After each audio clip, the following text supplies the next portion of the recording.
Our second speaker is founder and creative director at Moloobhoy Brown, an award-winning independent graphic design and brand communication studio in Dubai, specializing their work in the hospitality industries, fashion and the arts, such as Art Dubai. Today, Elliott invites you on a journey through the studio's collaborative approach to creating brands with enduring substance. I'd like to welcome Eliott Brown to that festival.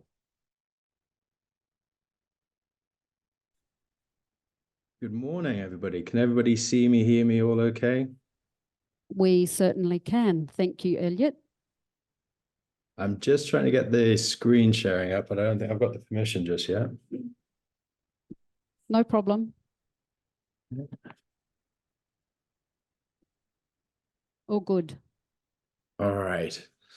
So everyone can see my title page. Yes, we can. All right, excellent. So thank you very much, Margot. Thanks very much, Ashraf. That was a really insightful talk. Hopefully I can continue to give some good insights. Today we'll be talking a little bit more about brand.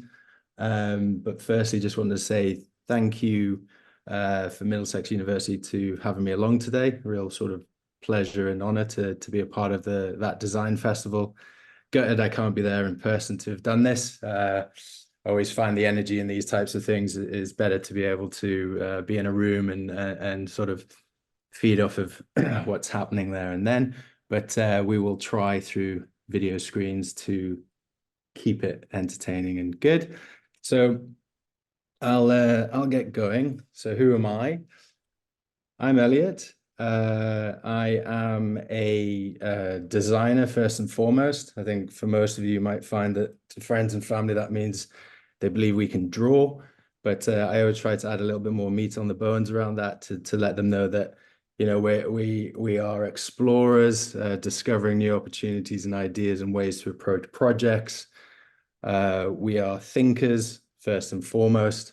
I am a typographer, so a member of the International Society of Typographic Designers, which I don't know if you get the competition here, but some of you may be getting involved in. It means I do like typography. It's a big part of what we do. And ultimately where I am now with my agency, I'm seen as a creative director. Now, one thing I'd say is what's interesting about what we do is this list could go on and on and on in terms of what we are. We never want to really be pigeonholed. We want to have kind of open minds and approaches to everything, because you'll get into best practices around environmental approaches because you've got a big responsibility in how you can bring about sustainable products and sustainable usage of materials and practices into brands, and so much more. Writer, coffee maker, that also comes up a lot. So I've got an agency with my partner Hussein called Moloobhoy Brown. We, just in case you're wondering how to pronounce Brown, we are a independent branding and design agency, probably better known these days as M&B. Myself and Hussein set up the agency 12 years ago now, and we wanted to, having worked in the region for a number of years, we felt there was an opportunity to set up a more boutique offering. And the reason why we put our names onto our door and brand was that we wanted our partners and our clients to have direct access to us. So we saw that as a really important part of a process. And the reason why is that we always want to have a huge amount of dialogue, conversations, and really look at things in a sort of co-collaboration and a collaborative approach to how we do things. So the "and" part of our name is really, really important in terms of us and you. And it's how we find that we can build better brands, which is what today I wanted to give you a little bit of an insight into how we do, how we approach, and how we like to kind of work at different scales and different sizes, because you'll work with different clients in different industries across different products, brands, offerings, audiences, etc. And it's all about how we find the sort of unique propositions and approaches to be able to connect with the relevant audiences and create brands with substance. So today I wanted to get into a little bit around form and substance and what that is. I'll start off with getting into the substance part of it, but obviously when it comes to form, that's probably the bit that everyone loves doing. It's the design, it's the craft, it's the nuance that we might find in developing and I'm going to focus on brands. We're going to talk about identity systems, how they roll out into brand guidelines, the codification of those things, color palettes, typography, graphical systems, photography styles, etc., the beauty part of it.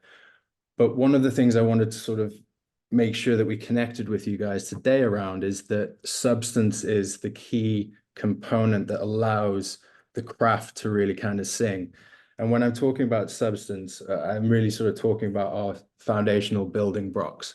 Because whether you're building a brand from scratch or whether you're being brought in as part of a process to evolve a brand that may have been established for a number of years and is now looking to be more future facing, you always want to start on solid foundations. And that involves the sort of thinking part of it. To go back to when I was saying, I'm a thinker, you really want to sort of understand the nuances of who you're working with and the brand that you're trying to represent and create a system for. So this substance becomes incredibly kind of important to that journey, because if you don't have a solid foundation, then you'll find further down the line that you'll end up, with a rocky brand, for want of a better sort of analogy. So when we're talking about things, we always find that these two things work better together. Like a lot of things out there, we just have, it's one of those things I found, certainly when I was at university, and even now today, you can get these incredible reference books that will showcase beautiful work, beautiful craft, whether it's a compendium of loads of beautiful logo identities, typographic and symbol, or whether you get these fantastic books from the likes of Victionary that show you beautifully printed artworks and designs.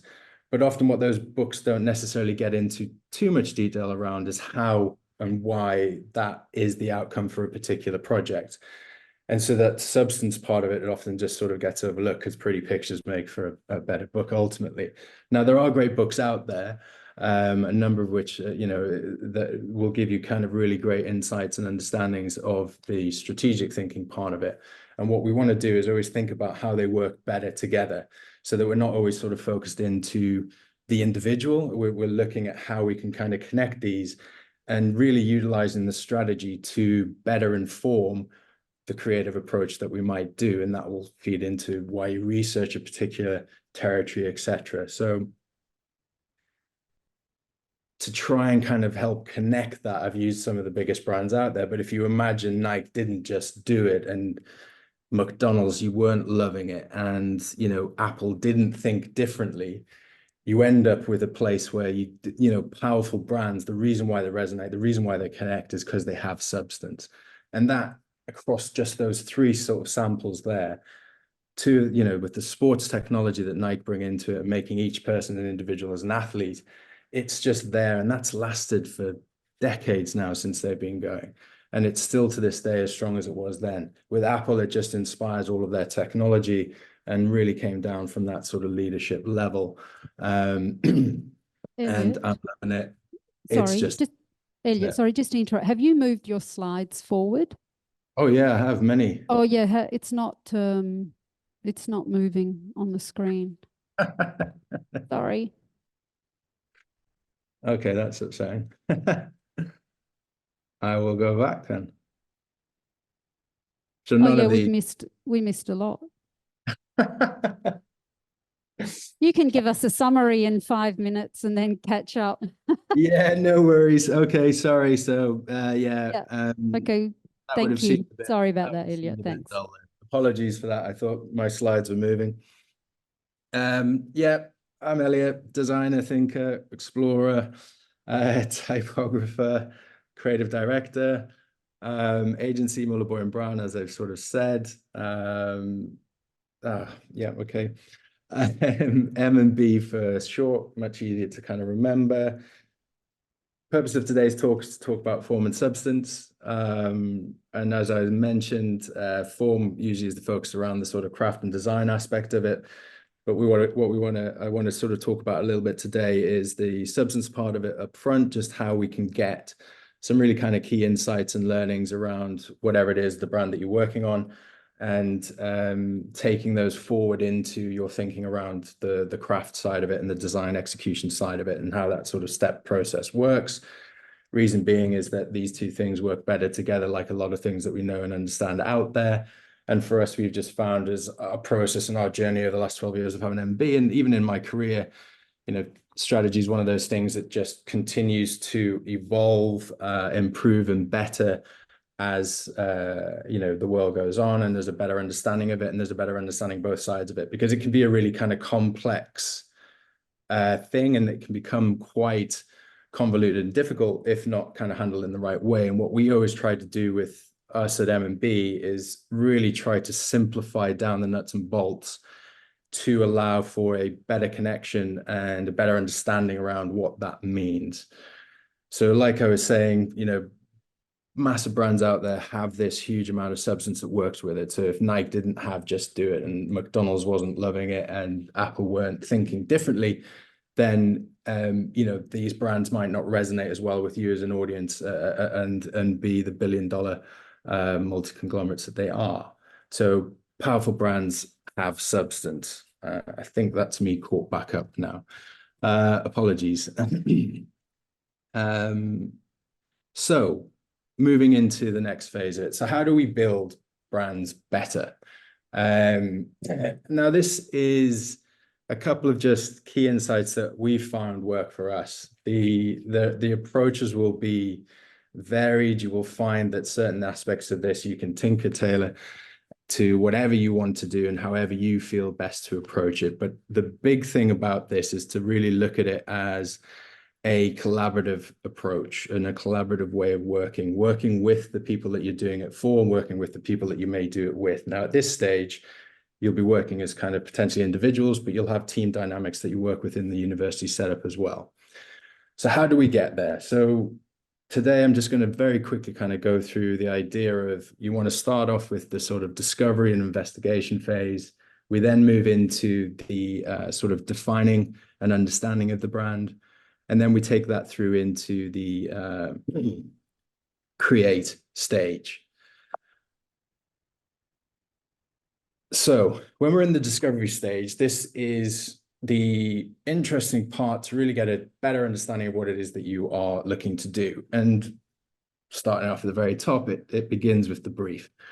You've probably heard that a lot, but you really want to kind of define and get the questions that are really important to understanding what it is that you're doing. So we look at this as sort of the investigation and the research. For us, as we kind of do sort of larger exercises, this can kind of be expanded into also, you know, auditing, and auditing is around understanding our existing clients' brand work. If you're doing a brand evolution, you would audit what they do, you would audit potentially their competitors, and you would also audit their verbal and visual side of things. You can do SWOT analysis to understand sort of strengths, weaknesses, opportunities, and threats. And what that starts to do is it will help build up a picture around when you then move into our next phase, which is the strategy and narrative definition, which is the real kind of collaboration stage. And the reason why this is really key is it's a great way, and this is part of why we started M&B. It's a really great way of making sure that your partners or your clients that you're working with, or you know, the end product that you're looking to produce, really has a 100% sort of understanding across the board from everybody. Because with a better understanding and a better buy-in on a product or a project that you're doing, there's an ownership aspect of that comes into it. You'll feel connected to it, your client feels connected to it, and it just makes for a much stronger product. So that sort of co-collaboration, co-creation idea and thinking around in this phase of the project is really kind of rewarding, and will end up building better. So when we move forward to that, I'm going to give you some of the insights, some of the questions that we kind of look at asking, and these will take you on a number of different sort of avenues and exploration journeys. Today, I think what we'll start with is, why are we here? And I think one of the great ways for you guys to potentially look at this today is to think about this question for yourself. So if you've chosen to be a part of the Middlesex University's design program, you've probably had a reason as to why you wanted to do that. If I look at that question to myself, when the opportunity came up to come over here to Dubai, without knowing a lot about the city, I could see it was a future-facing city with lots of exciting things happened. For me, my why was I wanted to be a part of the design conversation that was happening here in the UAE. So many great things, towers that were being built that were taller than anything else in the world, islands and palm-shaped destinations that were being built out to the sea, hospitality brands like the world and the standards that, you know, the world has never seen before, and so much more. And I think there's been an incredible journey with UAE where sort of homegrown brands have become synonymous and with what's happening here and the strength in those that are now. Whereas when I probably first arrived, there was a lot of outside brands coming in. What I've really found, certainly in the last sort of 10 or so years, is that now we're seeing brands that are being built here and going out. And that's just wonderful to have kind of experienced that. So when you start to ask the why, what is that getting to? It's getting to the idea of purpose. And purpose is sort of a really strong insight that can drive everything around what you do. And it's just a great question to start with on all of that.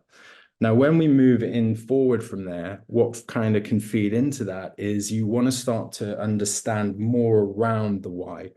And so I'm going to just take you through 5 simple questions that will help with any kind of approach to what you're doing, to really be able to focus it and use this, the answers to these sort of questions, to be able to build out an incredible visual design program as you move into the creative part of it. So when you ask, who are you here for? Who are we here for? What you're looking to do there is define your audiences, right? Whether that's age group, target demographics, personality types, etc. It will give you kind of key insights on, if you're targeting a younger audience, your design approach is going to be different to if you were targeting an older audience. If you're targeting corporate, or if you're targeting customers, so if it's business or B2C, B2B, you know, that will also start to change up and create sort of possibilities and certainly territories for you to be able to explore visually. So you really want to kind of look at how you can define your audiences. From there, you want to start to look at, well, what makes us different? What makes what you're doing different to anybody else? And what we're looking to try to get to here is an understanding of where you want to position the brand that you're looking to create. Because by defining the positioning, that's how you can articulate how you want to communicate to your audience. They can get an understanding of, you know, this is the best, this is the greatest, this is, you know, the thing that you need in your life, or this is going to change the world, or this is going to be something that will be, you know, beneficial to a wider audience. So really looking to understand what your product's positioning is, or your brand's positioning is, will really kind of help drive that forward.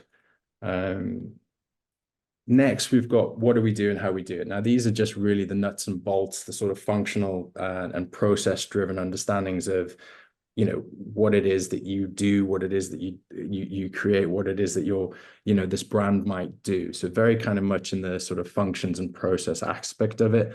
But really, there's nothing that needs, you know, you don't want to overlook anything. So you want to have that sort of deeper understanding of it. The next one is about values. So what do we value the most? Now, this is a really important thing, and there's a number of ways that values can work. There's an internal set that you will want to have around what do you value. Again, at a university level, that might be creativity. That might be certain sort of aspects of design that you really kind of value and want to be a part of and strengthen and grow.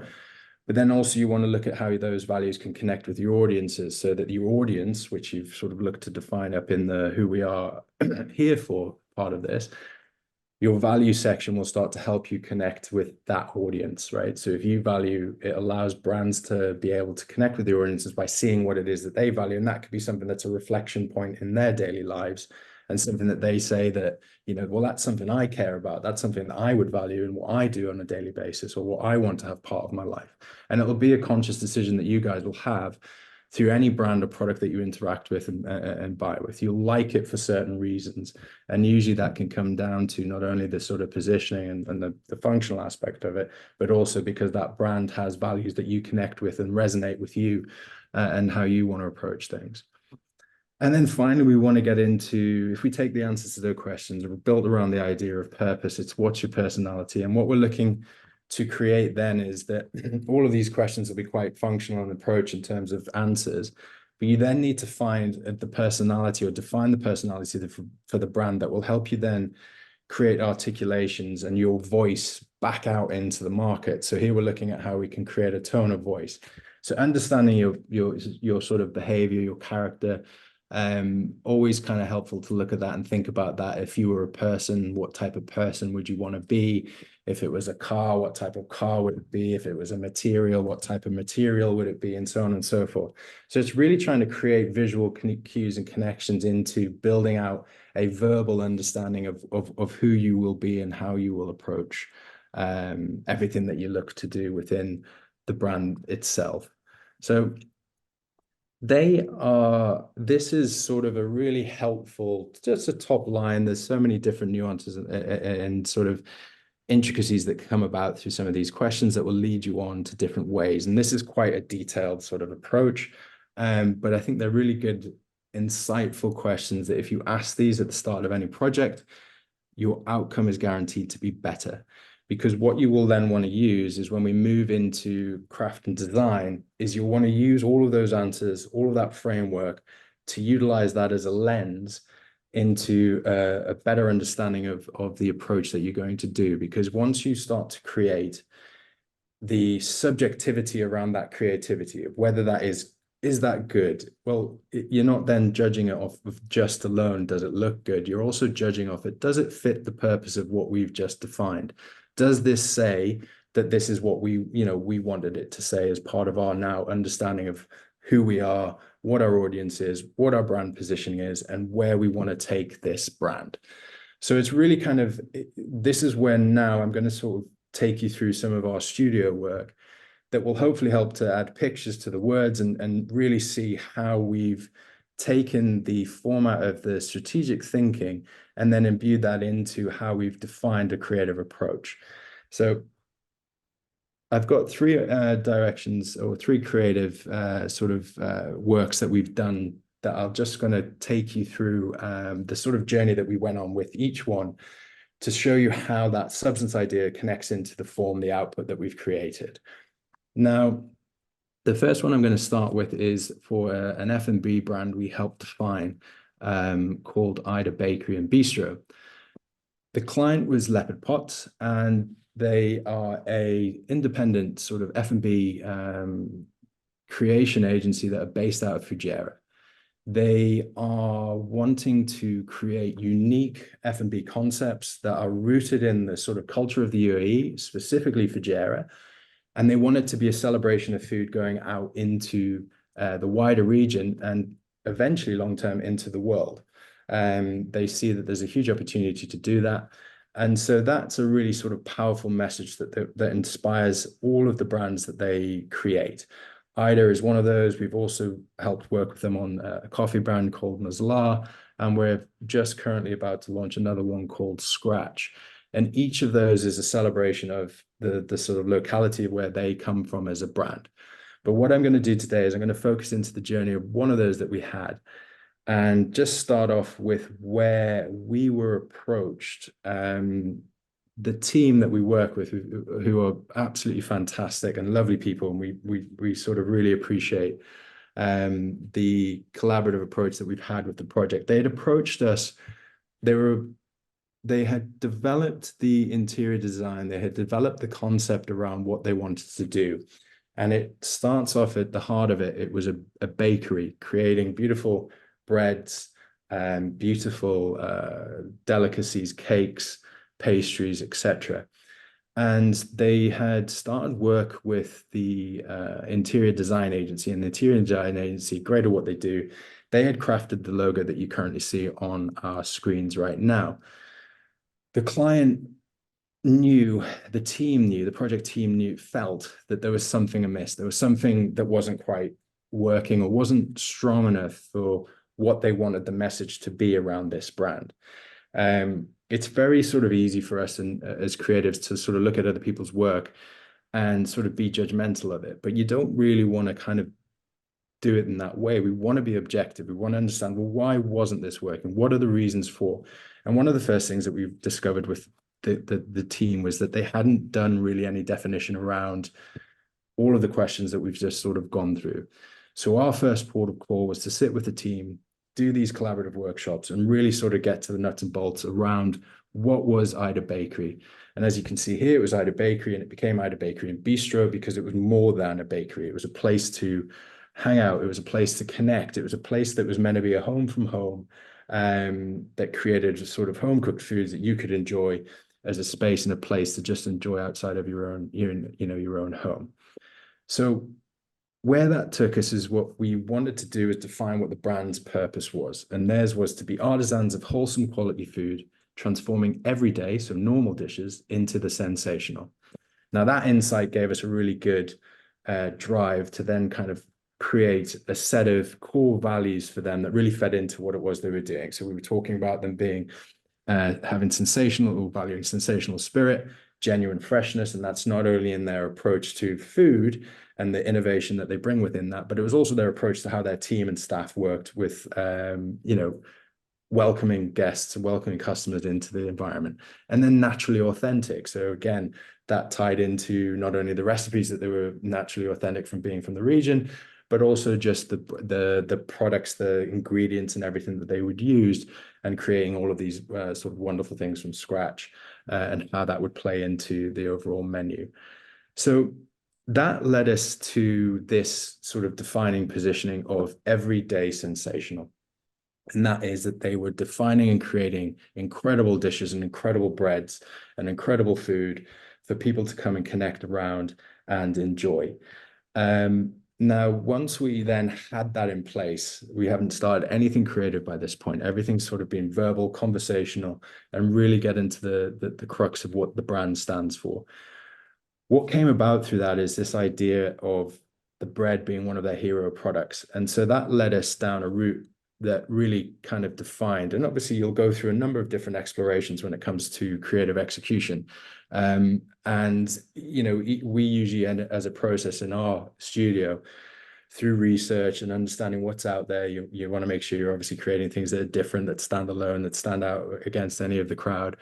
You'll always look to create multiple executions and directions, and each of those should explore the possibilities of what everyday sensational for this particular brand could mean.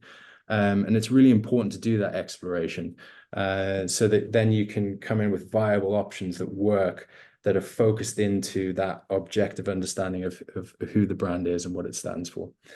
The route that we sort of loved for Ida was that it focused in onto the idea of the loaf. Now, number of aspects of this. Breaking bread is a common sort of terminology, and it's about bringing people together. That's about connection, conversation, etc. So the idea around the bread was beyond just the product. Now, what sort of serendipitously happened is we've got a 3-letter logo that we needed to create. That very rarely happens, and it's wonderful when it does. The less letters you have, the more sort of flexibility and things you can do without sort of the constraints of long names. So we were quite lucky in that sense. And what came about was that we were able to look at the raw product, and we started to see something that we really loved, the shape around it. And so we took that a step further into thinking about, well, if we took that product, how could we create a bespoke typographic execution of that? So if we took the loaf of bread, we looked at how, if that was sliced up, we could create the characters that we needed for our Ida brand. So IDA were defined based off of the base product of the brand itself, which was just a simple concept, but worked so well with, understanding what the product was, and then understanding this idea of, bringing people together around it. From there, we started to craft out lots of different executions. And so as part of the brand, what we always want to do is we want to empower the teams that we're working with. So we always are looking at how we can create a codified system that is easy for them to implement once we are out of the picture. If we just give them something that looks great, but they don't know how to do it consistently, we wanted to be able to build a brand. We wanted to be able to, the team to be able to take this into multiple destinations, so that we then sort of start to define how, even from our identity, the interior inspirations start to have those soft shapes, the materials, etc., are all sort of tied back into what we'd sort of discovered through the strategy and then sort of photographic and styling of the brand. When we started to then take that into our executional stuff, the letters IDA, we're able to create these beautiful sort of very arabesque mosaic style patterns that tied into, again, this sort of culture that we know around here, and taking it into these lovely softer tones, really looking at the color palette and defining how we could use those. It wasn't about being bright and too over the top vibrant. We had these lovely greens, blues, and beiges that we wanted to play with that really softened and talked around the tone of the idea of the brand itself. We had a number of executions and design iterations of how that came to life in terms of the materials that we were using, as well as the lockups of the identity itself. So we had a flexible system and how that could be created and applied across all the different aspects of the brand.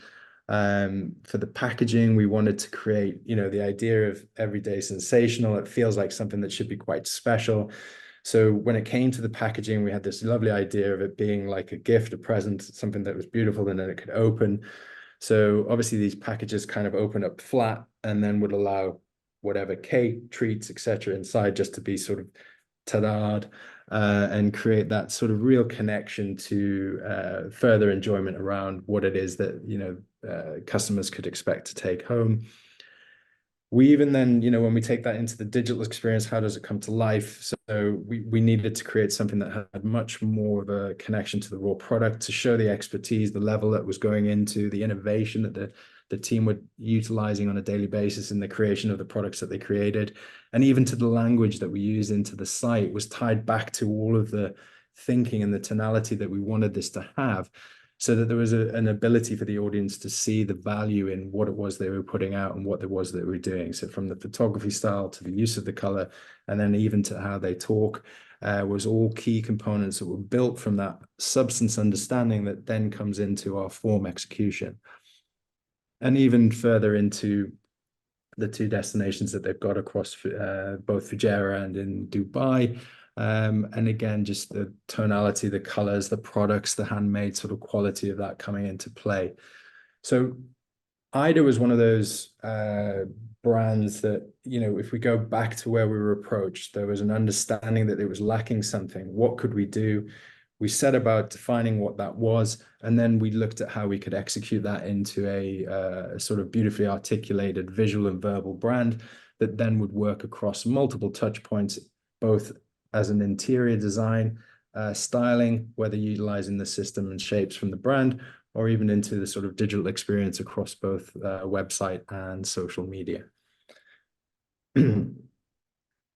So that was for an F&B project. What I would like to take you through now is a very different, sort of much larger project that we went on to. So Virgin Megastore, we were approached by the team. It's a few years ago now, but we were approached by the team, and Virgin Megastore, the brand existed. It's sort of one of those brands that is very UAE based, right? There's an experience in their stores of what they do. They have such a wide variety of products. And, as we've moved into a more digital age, this sort of bricks and mortar sort of destinations that, going back to where I'm from in the UK, we'd already started to see those being phased out and these types of stores, struggling. Whereas over here in the UAE, these sort of and mega stores across the Middle East, these stores are very successful and are a big part of the culture and how things are done over here. But the brand wasn't active on site. The brand was starting to sort of struggle. There was a uniformity to what they were and who they were and what they were executing in the stores and as an experience.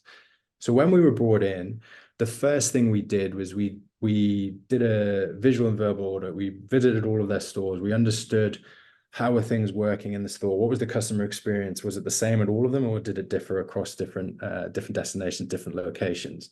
We did an audit of how they were talking, how the verbal was being utilized into all of their communications and all of their strategies.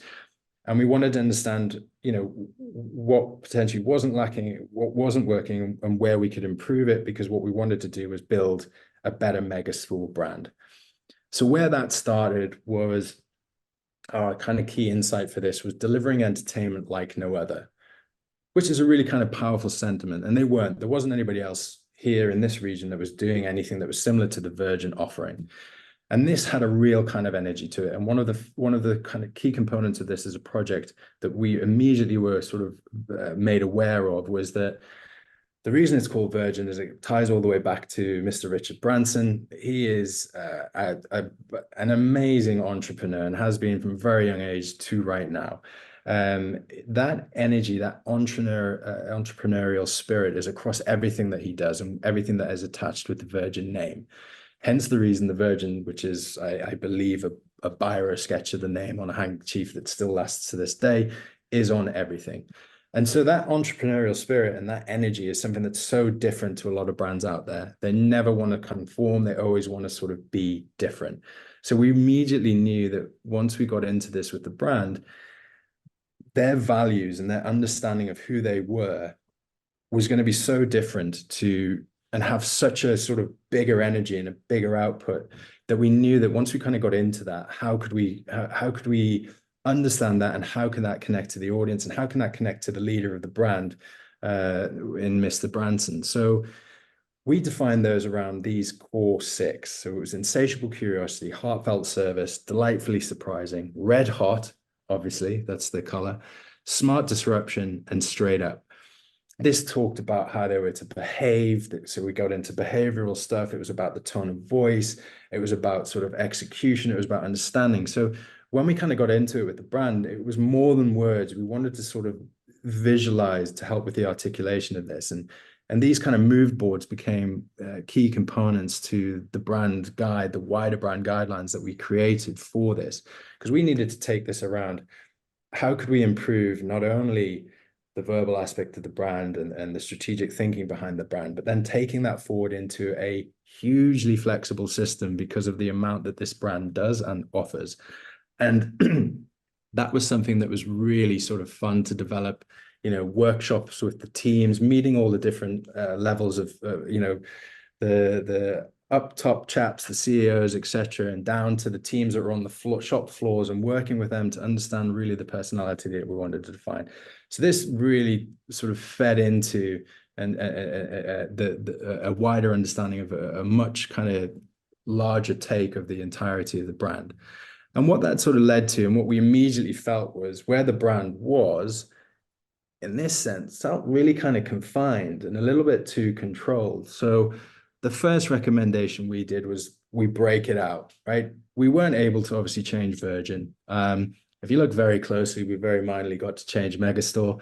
But the big thinking was that let's not take this to be contained. Let's make this kind of break out. And that was a huge kind of sort of ta-da moment with the brand, where it seems really small, but it actually allowed us to have a huge amount of flexibility, where we didn't have some of the constraints that they were finding with the application of the brand itself. And it allowed us to really kind of envelop everything that the brand would be attached to. And this idea of, it's such an energy-filled brand and it's doing all of these cool and wonderful things that, how could you just sort of contain it? So just by making that sort of simple shift and breaking it away, we're able to move into sort of singular color usage. And that allowed for us to create a hugely flexible system. And as I said, this is a very minor snapshot, and guidelines are something that you guys will get to understand and love, I hope, through your careers. They may seem like the boring part of it, but what these are as tools is incredibly important. We love doing these because we always see it as an incredible way to empower the teams that you're working with, right? We want to craft, design beautiful creative systems, but we also then want those, once we hand those over to our partners, we want to make sure that they're able to consistently and effectively execute and roll out those brands across everything that they do moving forward. So this is a compendium of everything. Ended up being absolutely ginormous, as you could imagine, from print to digital and everything else in between. And so we really had to think about, when we tied into the values, how do those come to life? Well, again, tone of voice was a key thing about, being a little bit fun, being a little bit clever. Things like "you've got mail" on a physical sort of envelope was something that was sort of different and something unique in terms of, hopefully that makes people smile, because that's what you think about when you get a digital version of this.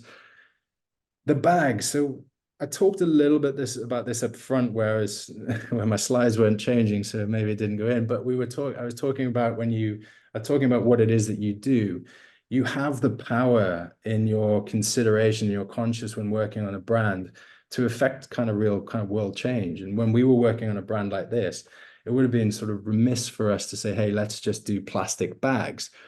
So we worked with the team on sort of feasibility of what we could do, and we found a technology that was available to us where we were able to, and if you think about all the Virgin Megastores, the amount of plastic they would go through, we thought this would be an incredible start of the journey of their change, to tie back into what they were doing. So yes, delivering entertainment like no other, but hopefully lessening the impact around what they were doing as well, and what small way we could control.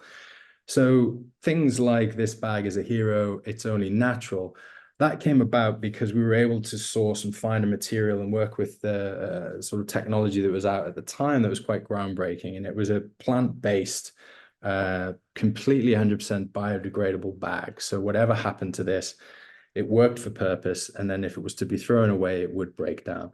And that was a huge step, and a sort of lovely part of the story and journey that we created for Virgin. And it's that type of thinking that comes about through that deeper understanding of the brands. And it's always good for you guys to be able to think about those things across multiples, because you'll be creating designs, they need to be executed. How you execute that consciously is a really key part, and you have a huge amount of power in that. That's, it's great because you're able to educate your partners, take them on, a better understanding of, yeah, you could do that. Yes, it might be cheaper. We all know that. Usually the worst things are. But, with a little bit of a deeper sort of dig and a little bit of a deeper dive, there are just better ways to do things. And I think in today's world, everybody's looking to do that. And that starts with us, from the thinking through to sort of execution. So this is just a small part of that. Moving forward, again, nuts and bolts stuff, how the color started to be used, how the graphical system around containing of information took it into the digital space. And, with us completely redeveloping and redesigning their entire digital presence across social and website, this ended up, I think it was something like almost immediately increased their sales by 50% online. And then within 6 months had further kind of increased that sales development from a product and an experience that was so bad to a product and an experience that was incredibly kind of helpful, useful, and worked really well in strengthening their brand, but without diminishing the in-store experience. And so when it came to the in-store experience, they were opening their flagship store in Dubai Mall. And so we worked closely with the interior design agency. And again, that deep understanding of what we were trying to do, what the values of the brand were, how could we bring that to life in the physical space? For us, we were working with them and understanding what sort of graphics would appear on the wall, how we would approach a consistency within the signage systems at all levels, that would create a sort of unique and an engaging experience for the customers that came into it. And so this was all strongly controlled, but it allowed for sort of flexibility into the different systems that might need to be created to create those individual experiences within the store itself, whether it was gaming, whether it was books, whether it was music, whether it was film, and even, homewares and so on and so forth. And so, yeah, it was a hugely successful launch, and one that even to this day, Virgin have taken forward into new stores that they have built out. And that level of consistency from where they were to where they are now is sort of a lot more kind of apparent. And again, it was all built off of that sort of wider understanding of their substance from the start, and really trying to imbue the energy and excellence of this gentleman here, because it's such a great story for him and for the region itself. And yeah, just checking my time. So the last one, the last sort of project I wanted to take you through from a branding point of view was one that we've just recently launched called Upside. And this is best way to describe it is a hospitality real estate product. And I'll get into why it's kind of two things. But we've worked with the team at SRG, and the project we were approached. So the project had a bit of I guess it's COVID, right? So this was one of those journeys that was very strongly and heavily affected by that. Started pre-COVID, the naming and branding was done with an agency. Project paused, obviously COVID. Coming out of COVID, there was then a desire to launch it because the building was being built down in Business Bay, which is where the first offering was going to be for the brand. The name existed, the branding worked. Really simple, clever typographic play, Upside. The team had worked with an agency and they were just nearing launch. And we were approached and we were asked, basically, what did we think? And so I sort of doubled down on that question with the client and now our partner. What did they think? Because they were obviously approaching us with a sort of little bit of intrepidation. They were nearing the launch. Something clearly didn't feel right or wasn't maybe working with them. And often what can happen is that if the understanding around the brand wasn't sort of believed in, the process that had been gone through hadn't reached the sort of end goal that was expected. And I think what really became apparent is the team that were about to take this forward didn't feel empowered by the tools that they were getting given to be able to effectively now create this product. So we came in, what's the product? We worked with the CEO, again, workshops, collaborative kind of conversations and interviews where we really kind of got to understand what it was. And it was a really lovely concept. There was a clear kind of need in the market in the UAE and the Middle East. I saw it firsthand when I moved here. When you first come over to the city, I came over quite blindly. You don't know where to live. You don't know where to go or who to live with. You end up in house shares. There was no opportunities of getting into sort of places that were well sort of facilitated and had the type of things that I would want to expect or want to reflect in my type of life. I think I ended up in a shared villa to shared apartment, and with people I didn't know, which is fun. It's great. But there was a really lovely opportunity to actually go, well, you know, how could we do that? How could we do that better? How could we create the young professionals, either just starting out or, you know, in the early parts of their career, to be able to get into a community-led destination, and one that could really enrich their lives beyond just the place where you sort of rest. So again, with working with the team, we wanted to understand their why, right? What's their purpose in this? And it was to create a better way of living. Very simple. That sort of empowered everything that it was that they were trying to do. The crux of the building was that, yes, it had studio apartments and I think single bedroom rooms, multiple kind of layouts, beautifully designed, all furnished. So everything was taken care of on that front. The other key component for the brand that made it different was they created a huge social space. Now, this was something for the first brand that happens on the 3rd floor of the building. There are multiple kind of co-working spaces, places to connect, to podcast, to take over kind of different rooms. They have social kitchens, there's pool areas, there's obviously the basics of gyms and running tracks, basketball courts, but it was all done onto a singular level to allow for natural interactions within the different residents of the property itself. And not only that, they were going to program the space so that there would be talks, and there would be talks that they would invite in, inspirational people coming in and talking about what they do that connected with their audience, but also it allowed for the ability for the residents through an app, an interaction within the app, to also be able to take charge of some of those and introduce themselves and talk about what they do. That could be in the form of, hey, look at my work. This is great. I'm a photographer. Here's some prints that I've done and do an art exhibition. Or it could be, hey, I want to host a dinner and get to meet people. Or, you know, it could be an open mic because you want to share people that you play your music. There was just a lovely ability for people to connect on all sort of number of different levels, but then still having your own sort of space. So the vision that we sort of defined with the brand, we know that it didn't want to just exist in Dubai. The idea is this as a concept can pick up, and certainly immediately could pick up and go to Abu Dhabi, but why not sort of London? Why not US, UK, you know, New York, Singapore, Sydney?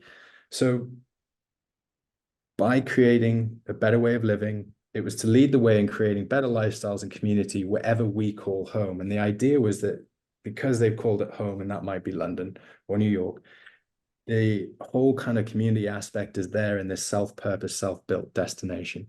And it allows for the growth of the brand to be able to be multifaceted across different destinations.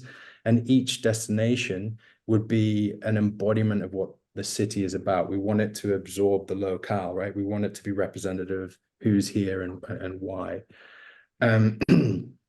So upside, we started to create a system of how the brand could work, flexibility of use of the identity itself.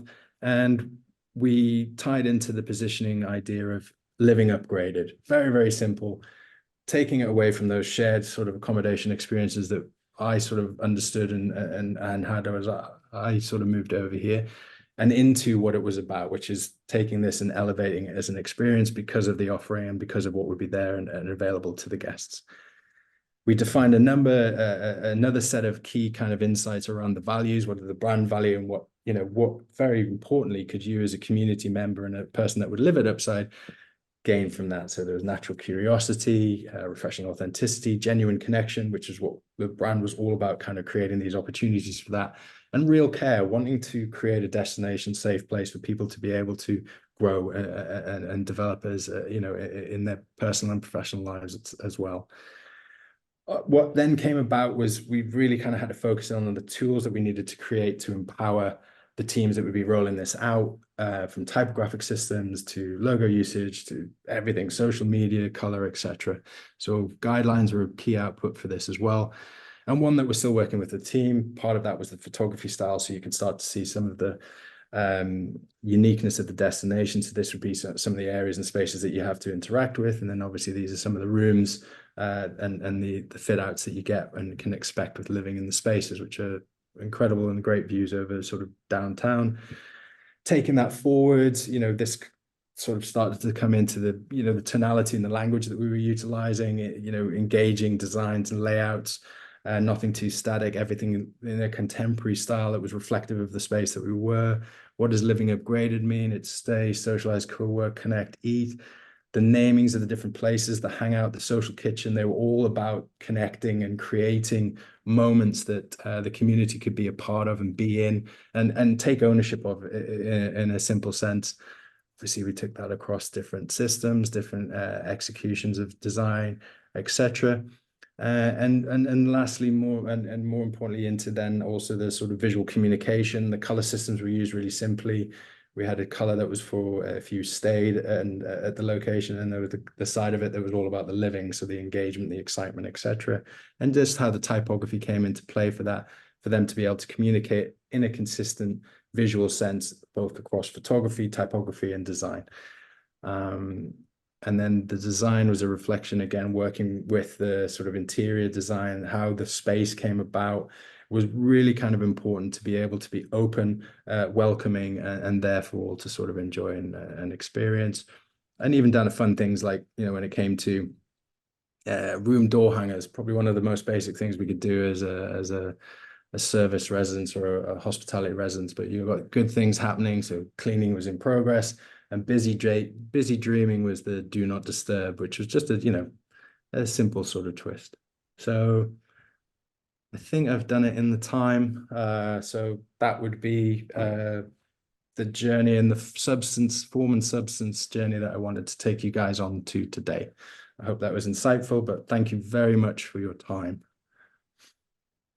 Brilliant. Thank you very much, Elliott. That was really great. some lovely projects. Thank you very much. That are clearly more than just pretty pictures and have much more substance. I'd like to open up for questions for anybody that's online while we're waiting to see if anyone else has a question. I will ask.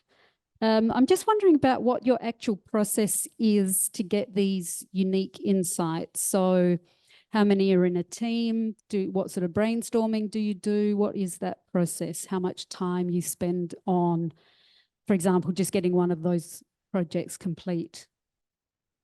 So good question. Varies would probably be my first answer, because it all kind of depends on the size and scale of the project that we're working with. So if I was to look at the examples that I've just taken you guys through, Virgin was huge. And so the process of gaining those strategic insights and understanding it goes through meetings, workshops. And in the workshops, we could be starting to workshop and brainstorm the answers around the questions that I sort of outlined at the front end of the presentation. And then also those workshops and interviews can be taken across all different levels. And the bigger the project, the more levels of people that you want to interact with and gain those insights from. And Virgin was a great one, because we were talking with the team that sat in the marketing office on the day-to-day and the leadership at the leadership level on that side. But then we also wanted to come and meet the people that were on the front line, store managers and the guys that were serving the customers on a daily basis. So we got these really huge insights, and that obviously took a little bit longer time, just because of the feasibility and of making those connections. If we take something like, say, IDA, the team was a lot more focused, and we were able to do those in fewer sessions. But the tools are really, the easiest way is almost like to think about it in terms of getting into a conversation with your client or partner around what it is that you're doing. Because if you can make it less sort of rigid, and where strategy can sometimes feel quite scary, you're able to get more relaxed answers, and that's where the sort of magic starts to happen. Because, you know, one thing I didn't say, which I should have, was why are we here? Everyone can say to make money, right? But what that does is that doesn't allow you to connect to your audience, and we know that most people are doing things to make money.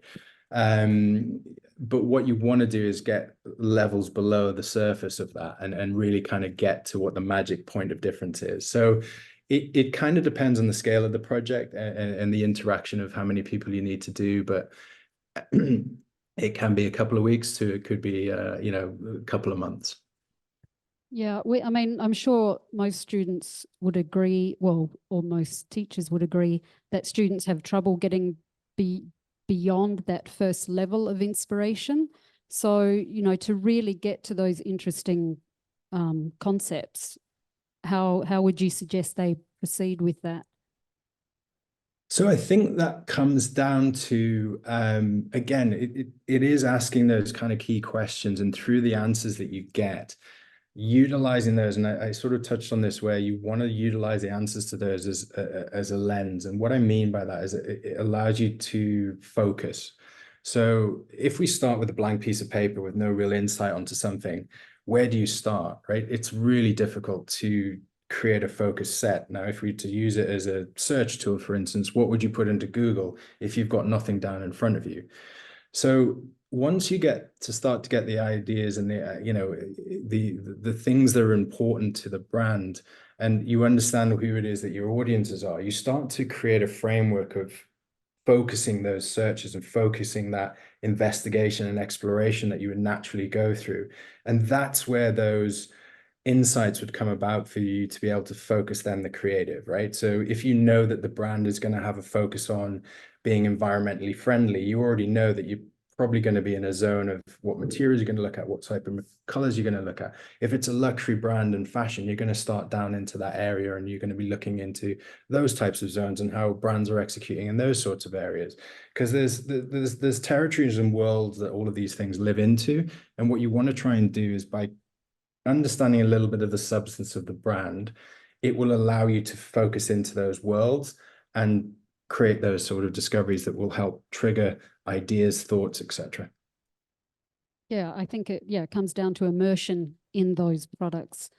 Okay, we've got a couple of questions online. One from Dan. Elliott, what has been your favorite client or project to date and why?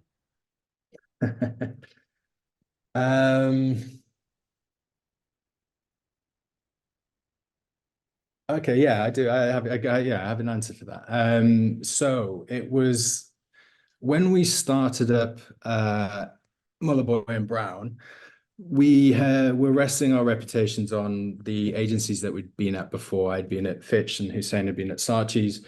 Dubai is this great city of being, I always like to describe it as a small, big city. It's an amazing place for opportunities and a great place to be able to have a good network.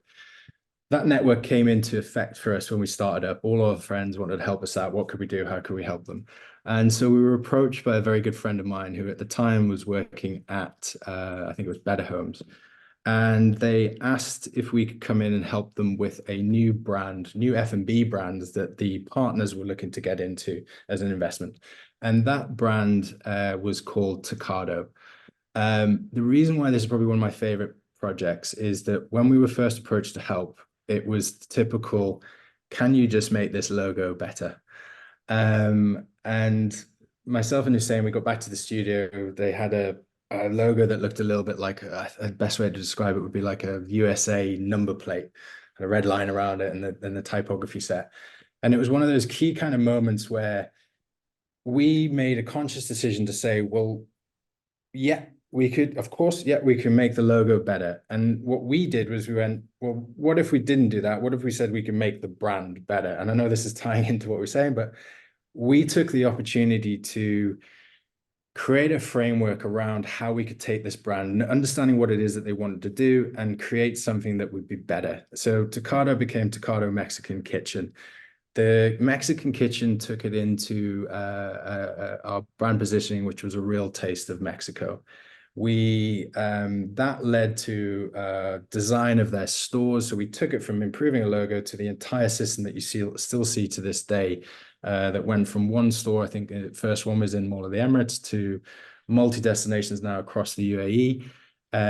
We wanted to have authenticity, so that inspired their hiring policies of bringing in real Mexican people to stand behind and talk about burritos, quesadillas, tacos, because they weren't, we're going back 12 years. Mexican food wasn't a huge. I think there's the one on Jumeirah Beach Road, which the main names escaped me for now, but there wasn't a huge amount and way of understanding. And we wanted to avoid having TV screens with pictures of tacos. We wanted it to have like a Mexican market, street market style. And the guys had aprons on and the uniforms were very much in that kind of, nothing was sort of traditional about it. So the reason why it's probably one of my favorites, it was an incredible opportunity that was really basic in the initial way it was presented to us by our client.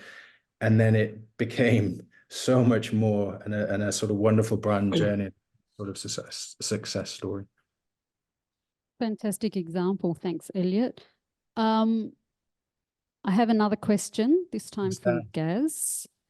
What advice would you give graduates about standing out when contacting agencies with their portfolios, emails, cold calling?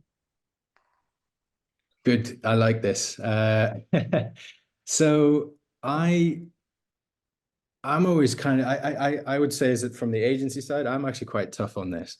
And the reason is probably because of how I was taught to do it. And I think I was listening to Ashraf this at the other in his talk as well. And very much like Ashraf, when I was starting out, we didn't have, websites, internet to kind of go on to things. And the approach was that we, to a certain extent, had to stalk the agencies that we loved. We wanted to understand who the creative directors were. And it was really, for me, it was about finding an agency, finding a company that I wanted to work for, right? Because their work excited me, the agency excited me. This is a big step. So it started with research. It started understanding who those people were, what those companies were, what were they doing, why would that be something that when I do connect with that brand, I can articulate or talk to them about, I love what you do, this was really interesting. And try and find out names of people, right? So my day, I had to send stuff through the post. I was creating bespoke CD-ROMs. They don't really exist anymore. Lovely cover letters that were addressed to a person, to a name.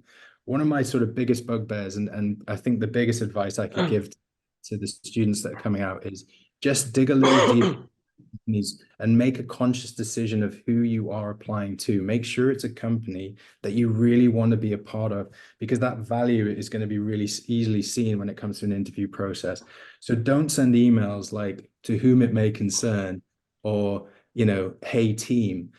Our names are on our website, Eliott, Brown, Hussein, Moloobhoy, and it baffles me that I get mails by, "to whom it may concern," when Elliott and Hussein is on them. It'd be such an easy thing. And so that's almost like one of the first hurdles missed of, if you just looked, then I'd know you do, want to connect with us. So I think it's just taking the time to, and this comes back to, the question, why are we here? What are we doing? You'll have a love for something when you go through your university journey that you want to kind of get into, but also know that once you do leave university, there's a whole more kind of other learning experience in the practical, real world sense that comes to life. And you want to do that within a space and a company that is reflective of the type of thing that you want to be doing and you're seeing. So try to find those agencies, then try to find the people that are there. That could be through email, that could be through web search, and that could be through a phone call. But just try and get a better understanding of who you can target that through, because it makes such a difference when I can receive an email that says, "Hey, Elliott," and from immediately from there, tell me a little bit about yourself, because it's really easy to sort of see the passion that can be brought out through a cover letter. Don't send, "Hey, Elliott, here's my portfolio. Let me know what you think."